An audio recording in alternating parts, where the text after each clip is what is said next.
Hello and welcome to Whose Line Is It Anyway, the improvisation programme. And once again we bring to the screen the wittiest, the cleverest, the most exciting talent available today. Well, that's enough about me. Let me introduce the contestants. And our first contestant tonight, we welcome back Josie Lawrence of the Comedy Store Players.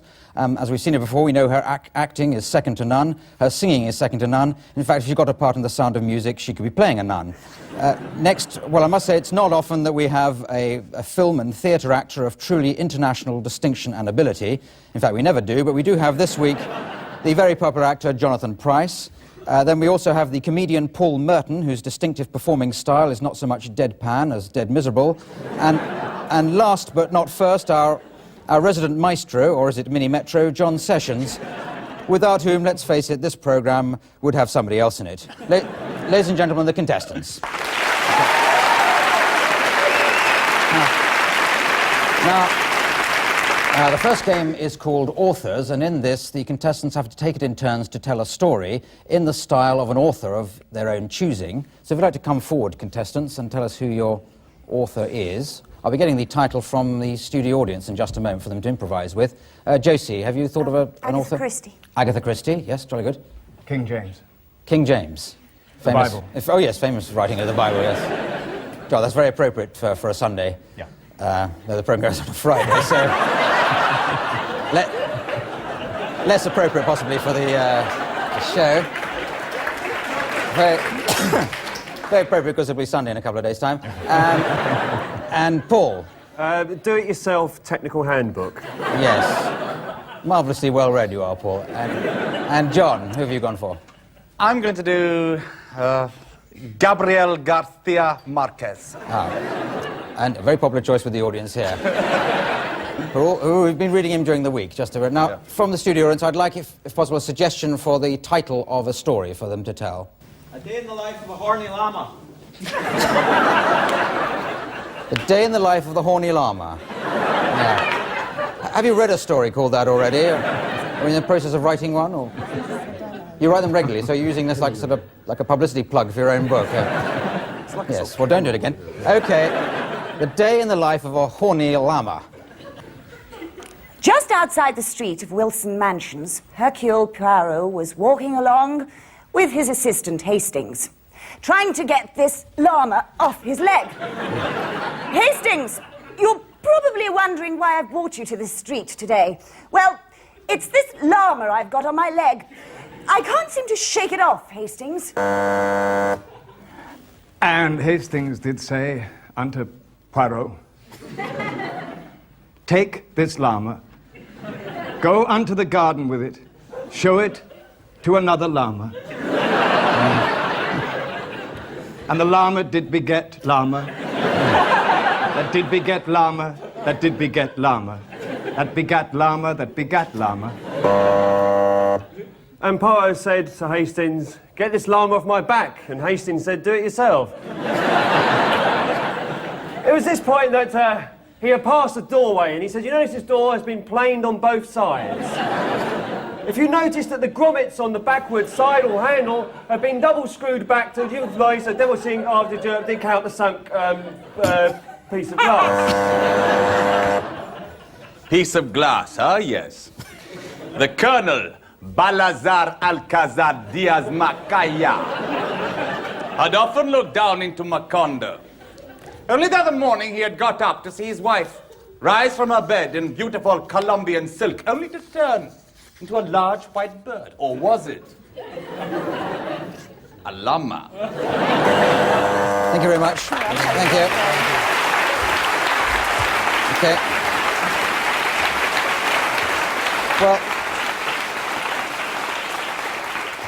Well, I have to give some points for that round, and I can't distinguish between anybody there, so I'll give 10 points each just to get us going.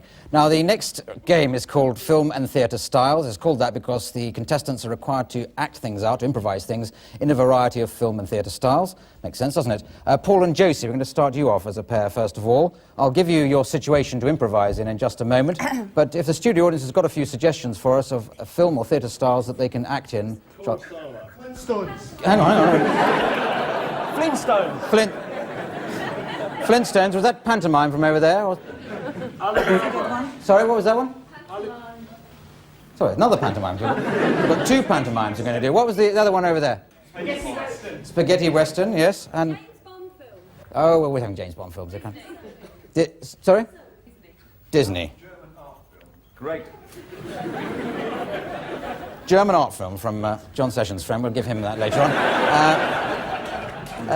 Okay, so Paul and Josie, can you start off improvising like Jack and Jill? And then I'll cut in with a style when you've done a few. Jack and Jill. as You've in the heard of poem. Jack and Jill? Well, any Jack and Jill, really. But preferably somebody we've heard of. It's a bit boring for us, isn't it? Seems only a few years ago that we went up that hill together, Jack. And now here we are, married with 42 children. And all because I took you home to bed and put vinegar and brown paper on your sore head. Yes, not much of a contraceptive, was it? Okay. Okay, it's spaghetti western. I would like to go back up to the hill, Jack. Don't call me Jack, you know, I have no name. Then, who are you?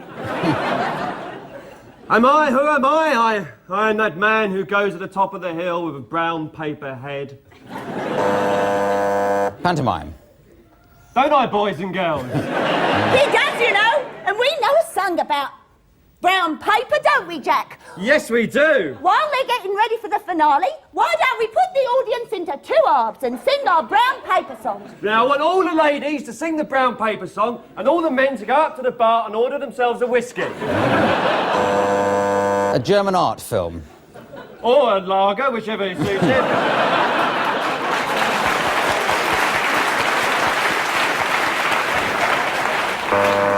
Or end on a Bond film. Wait a minute, you see this cigarette lighter here? If I press this button, it turns into a helicopter. Oh, that's brilliant. Why, I've got something here. I've got this comb, and if I go like this with one of the teeth, I break a tooth of it. We can pick the lock with that bit of broken off tooth comb. That's brilliant, Jack. Jack Bond.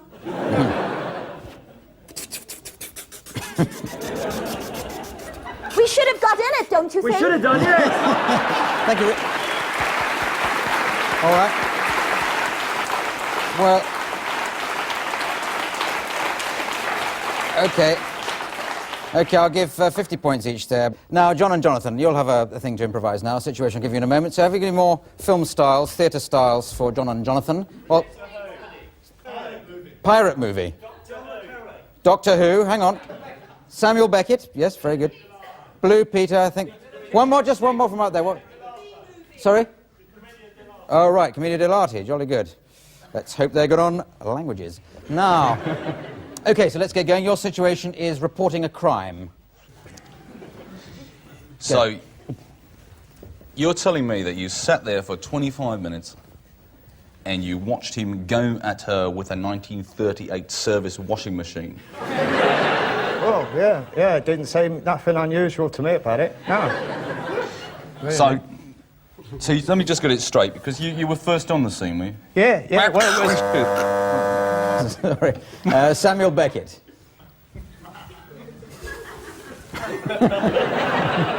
I've been in the bucket for a while now, still now, old, no time, ongoing. Are you curtain now? God, no. Where's my dad? Where's my God? Now you're asking me. Now. Did you see it? Did you say you saw it? I saw the crime, I saw him hitting, I saw him boof, bash down the world beginning, and then all we fall, all to end, all time gone. A pirate movie. Pirate movie, so... I'm made out of saturated Technicolor. You can't stab me. No, it's no good. Try my teeth. they work just as well for me. How wonderful. Commedia dell'arte. Were you there at the beginning? I was there at the beginning. Were you there at the end? I was there at the end. That end? Oh, Yes. You're an old scallywag, aren't you? Oh, no. Not a scallywag, more of a scaramouche. Make them laugh loudly, or maybe you embarrass them into laughing because your faces are doing such big things.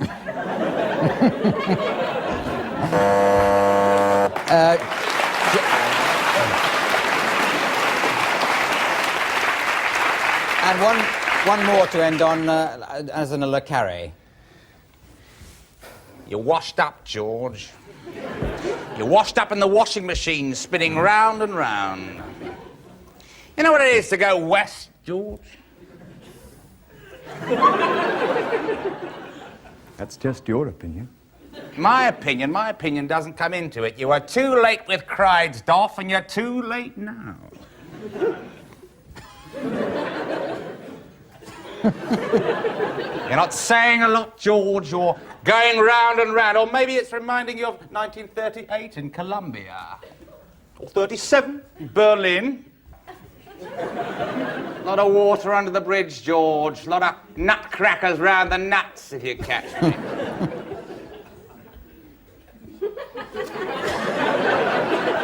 What did they do to you? Did they stop it? Stop what's happening in here? Or was it the washing machine? Thank you very much, thank you.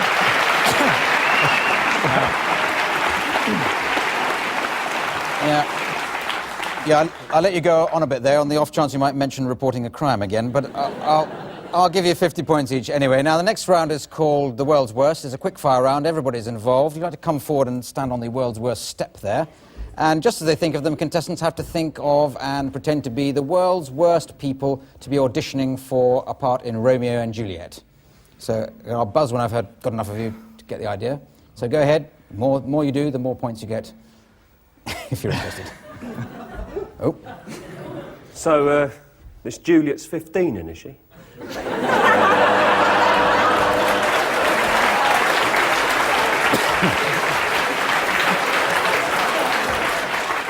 But soft! What light breaks from yonder window? I'm left looking an arsehole. She's up there in the window. She goes around in tights. I'm left standing here and there's been an eruption. Well, I mean, how old do you see Romeo as? Any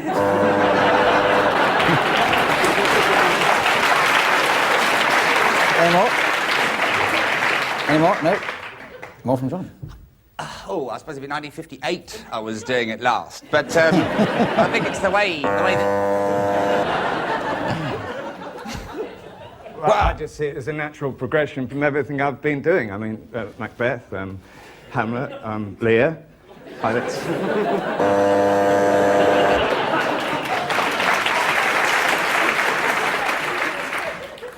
Oh, yes, I think I'd be just right for the part, actually. I mean, Shakespeare is my favourite writer.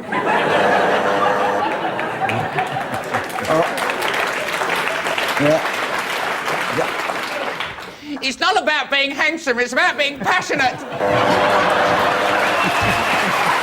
I think end on that. Any more? Okay. Well, I think we've got masses there. I think you can all relax on that. Yes, and while I work out the points for that round, we dash away while people try and sell you things. Be back after the break. Goodbye.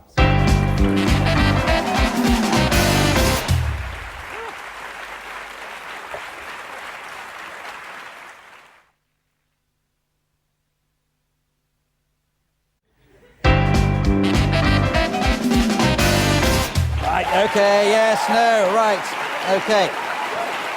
Right. All right, well, welcome back from the adverts or making the coffee or whatever you did, and I'll give 10 points to everybody in that last game. Now, the next round is called Different Games for the simple reason that in it we play different games, or I say the contestants play different games. Josie and John, your game is to be making up musical styles or singing in different styles, starting with Josie. And we're going to be using the assistance of our musician, who is Richard Vranch, also from the Comedy Store Players. Now, what we want is a household object, and we're going to get Josie and then John to sing about that household object. So, can anyone think of a household object? Sorry? Television set. You can make up a song about a television set, can't you? Now, can we have some suggestions, please, for a musical style for Josie to sing? Heavy metal. You okay on heavy metal? Have you got a mic? Yes, I have got a mic, actually. He's sitting in the front. Oh, no, he's good. Oh, sorry, Richard's getting into even Still heavy. about television? Still about a television set, and Richard's getting onto his guitar.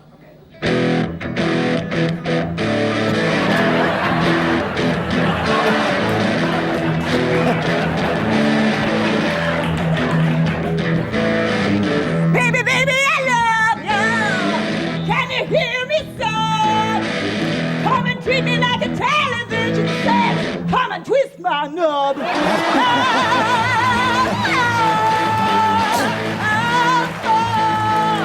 Baby, baby, I want to be your man. I think you'll find I'm your favorite program. Come on, baby, see the screen. On the telly, you can hear me scream. Thank you, Josie. Right, yeah, okay. Yeah. Okay. All right. Well. I don't know. Well, we better have something meaty for John to do it in the style of now. Sorry? I think that was a style, and not just a comment. So, John, can you do it in the television set still in the style of folk? You've even come along wearing a sort of Aaron jumper, just to... You come dressed for a folk heckle. Very good. Okay. Go. I'll do it by myself. Oh, okay, I'll do it by myself. A morning came up, it came round and down. The dairy folk outside Derby, they came down to the town. They found an old person with a great big fat sweater. It was getting much larger, getting better and better as he put on his television set and danced round the television set.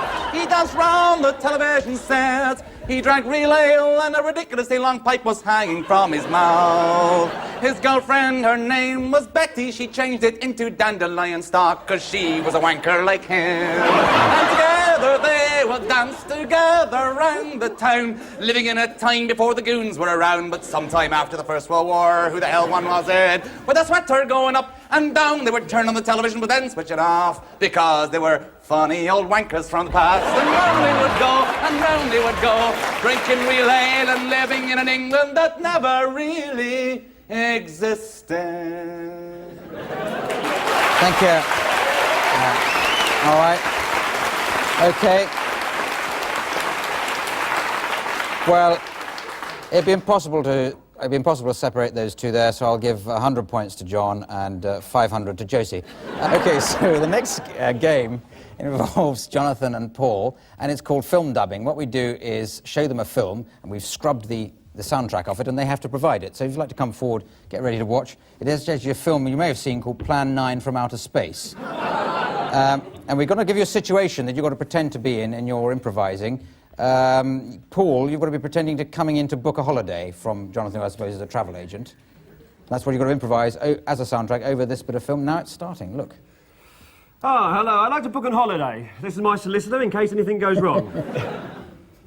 Yes, I'd like to go to Corfu, please. I'd like to spend 3 weeks there, if that's at all possible. Well, Corfu, it's frightfully difficult at this time. You see, I've got a letter here. Tell me Corfu's very, very windy now, you know. So I don't really think... You see, my aunt says here... So what you're saying, your aunt... Oh, don't you interrupt me, sonny. Oh, sorry, I didn't mean to interrupt. I just realised that you were telling me about Corfu. Now... Yes, well, I've got to tell you about Corfu again. You know, it really pisses me off, this. I have to keep telling you and telling you. Is self-catering an optional bonus, or do I have to... Can I get something near the sea? I want to sort of like... A good... No, there's nothing near the sea now. No, that's all fully... But you should have been here a long time ago, laddie. I'm sorry, I had no idea. Oh, piss off with it. Come here. Oh, dear. Oh, dear. Oh, dear.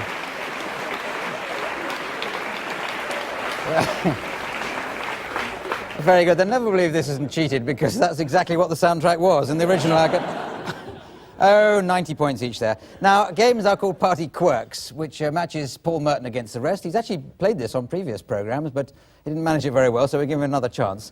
Paul is going to be a party host. That's what he's going to be improvising. The others are going to be arriving as guests. but they've been allocated an odd physical or mental quirk. Yes, I'm pointing at your envelopes, so if you look in the envelope there, these have been provided by members of the studio audience. They've come along to suggest strange quirks. We've picked the best 3, and the idea is that Paul's got to try and guess these in the course of the improvising. Right, okay, Paul, I'll come down here and improvise giving a party. The others will be arriving at the door, which is round that side of the set, but I'll be providing the noise, the doorbell noise, as they arrive. So you'd like to queue up, ready? Right, okay, you ready? Have you started improvising a party?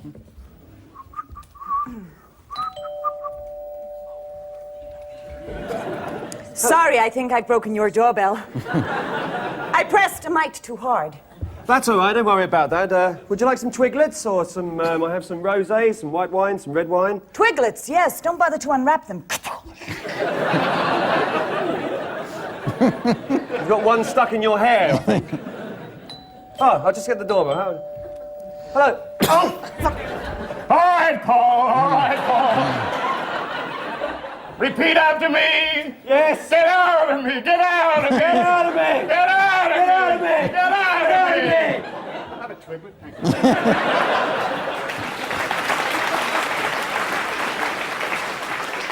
Have you come to see about the rates? Say it again. Get out of me. Get out of me. Get out of me! Get out of me. Get Lie out of down, me. Paul. Lie down, Lie Paul. down, lie This down. won't take long. Okay. Okay. Hang on, I just... Shall I answer the door for you, Paul? Yes, Wonder Woman, answer the door. Oh, well done.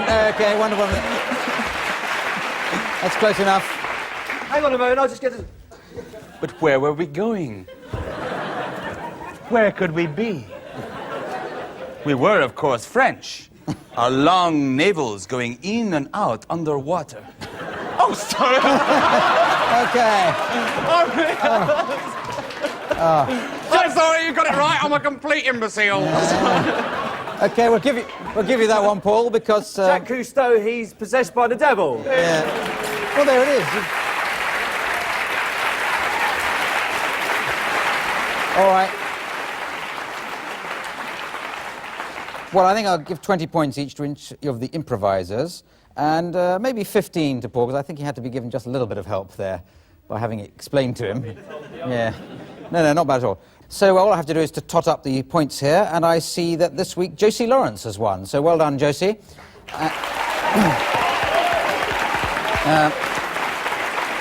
Now, the prize for winning is to get to read the credits out in a style of my choosing. So, Josie, I'd like you to do it in the style of an angry viewer at home. Okay, just wait a minute. Don't wait there. Well, just say thank you to Josie Lawrence, to Jonathan Price, Paul Merton, John Sessions, to Richard Vranch on the piano, to the studio audience here, and everybody else. This is me, Clive Anderson, saying good night. Good night. Whose line is it anyway? Well, that is absolutely disgusting. And for people who've only just switched on, do you realise the entire lot of the studio audience were completely naked in that programme? And a sorry sight it was too. Now let's have a look. Stage manager Hilary Groves, costume designer. Costume? Vanda Vivian, well that's a stage name if ever I heard one. Hilary Gartill, that's what I'm Jane Bigger. Oops, sorry missus. Designer, Pip Gardner, lighting director. But oh, what did he direct? Couldn't direct traffic, old joke, but still, never mind. Well...